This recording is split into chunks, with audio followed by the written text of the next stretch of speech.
115 का strike rate देखा, गलती इनकी नहीं है भाई, और याददाश्त रहती नहीं है क्योंकि आहार मिलता नहीं है प्रॉपर, आंतड़ियां भाई लोगों सिकुड़ रखी हैं, नहीं याद रहता, इनकी गलती नहीं है भाई, मैं गलती नहीं बोल रहा, मोहम्मद आमिर ने बिल्कुल ठीक बोला। क्या कहा है भाई लोगों,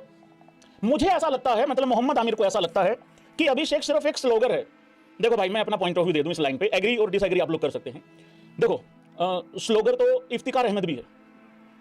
स्लोगर तो इनका आसिफ अली भी था, एक वो था ना वो कि मैं 150 छक्के मारता हूं नेट में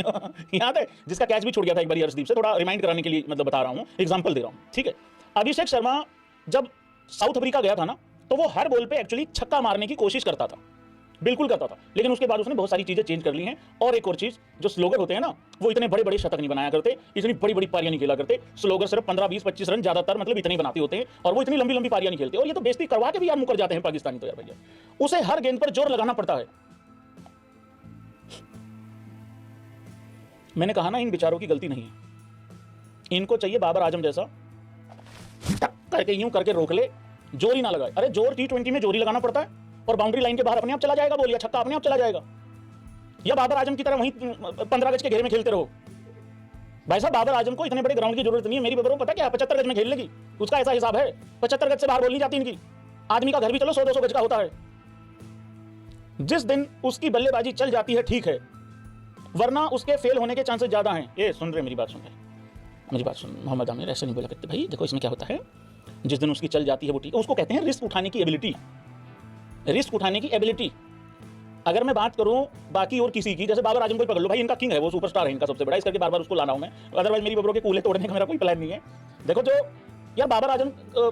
का हर बॉल पे लगता ही नहीं आउट होगा, वो हर बॉल पे लगता है कि दूसरे के लिए कुछ करके जाएगा, तो ये होता है भाई। तो हर बॉल पे जो छक्का मारने की कोशिश होगी या जो ज्यादा रिस्क उठाएगा उसका चांस होता है, ऐसा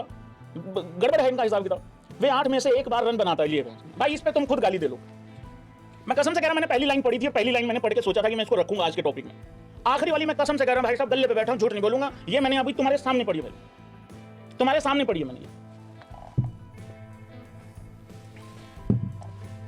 नहीं दे रहे हैं गाली भी नहीं दे रहे हमारे वाले भी जी, हमारे वाले कह रहे हैं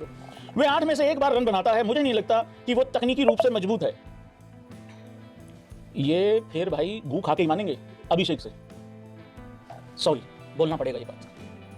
ये तुम्हारी तो शर्म है तुम्हारी। अगर हमें कोई पाकिस्तानी प्लेयर इस तरीके से हरा दे, इस तरीके से अरे चौके भी मार दे, अरे गाली भी दे भाई, आगे से हमारा मुंह ना खुले भाई साहब अगले 10 15 20 साल।